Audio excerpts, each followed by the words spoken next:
As enchentes são fenômenos naturais, mas podem ser intensificadas pelas práticas humanas no espaço das cidades. Todo ano, no período de dezembro a fevereiro, ocorre. Dividimos a ocorrência das enchentes em dois tipos de causas principais, as naturais e as antrópicas, pois estamos falando de um fenômeno comum na natureza, mas que é intensificado pela ação humana. As enchentes são divididas em duas causas naturais. Em geral, os rios perenes costumam ter dois tipos de leito, o menor e principal, por onde a água corre durante a maior parte do tempo, e um maior e complementar, que é inundado apenas em períodos de cheias. Essa manifestação é mais comum em áreas planas, também chamadas de planícies de inundação. E a interferência humana sobre os cursos de água provocando enchentes e inundações ocorre das mais diversas formas. Em casos extremos, porém, menos comuns, tais situações podem estar relacionadas com rompimento de diques e barragens, o que pode causar sérios danos à sociedade. Mas quase sempre essa questão está ligada ao mau uso do espaço urbano. Um problema que parece não ter uma solução rápida é o elevado índice de poluição causado tanto pela ausência de consciência por parte da população, quanto por sistemas ineficientes de coleta de lixo ou até mesmo distribuição de lixeiras pela cidade. Além do mais, há problemas causados também pela poluição gerada por empresas e outros órgãos. Com isso, ocorre o entupimento dos bueiros, que seriam responsáveis por conter parte da água que eleva o nível dos rios. Além disso, o lixo gerado é levado pelas enxurradas e contribui ainda mais para elevar o volume das águas.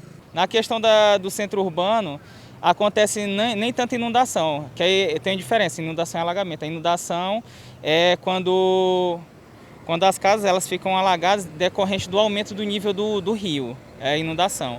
O alagamento já é quando a precipitação pluviométrica, o volume de água que cai da chuva, ele ultrapassa a capacidade de drenagem das estruturas urbanas, que é o que acontece mais na zona urbana.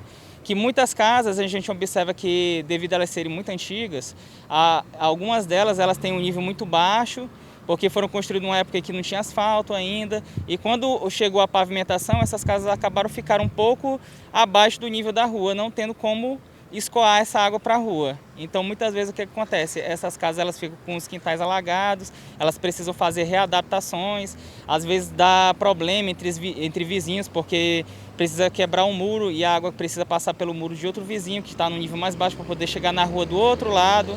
É um problema que aconteceu principalmente na Avenida JK, após a camada asfáltica que foi feita lá. Algumas casas ficaram um pouco abaixo do nível da rua e lá teve essa problemática também. O tenente do Corpo de Bombeiros ainda comenta sobre os riscos provocados pelas enchentes. Só em um povoado próximo aqui de Balsas, 26 famílias ficaram desabrigadas. A nossa atenção maior no ano de 2020 foi mais na questão do povoado após o Rio Maravilha, que eles ficaram isolados devido à cheia do Rio Maravilha, que ficou sobre a ponte, eles ficaram isolados, sem acesso, então a gente teve que disponibilizar uma embarcação lá, junto com o guarda municipal e um condutor de embarcação, para fazer essa travessia do pessoal que estava isolado lá no povoado Genipapo.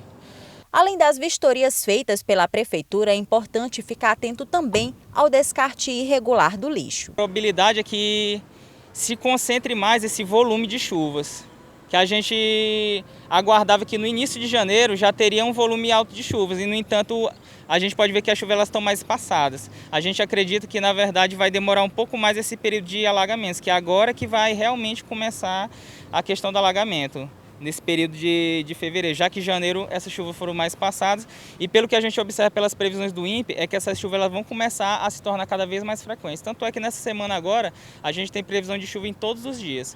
Inclusive, o INPE relata que a previsão é que existe uma variação de 30 a 60 milímetros por hora, em média nessas chuvas, e uma média de 50 a 100 milímetros por cada chuva. Ou seja, é um volume bem significativo de água, de precipitação pluviométrica, e provavelmente ela vai extrapolar um pouco a capacidade de retenção hídrica da zona urbana.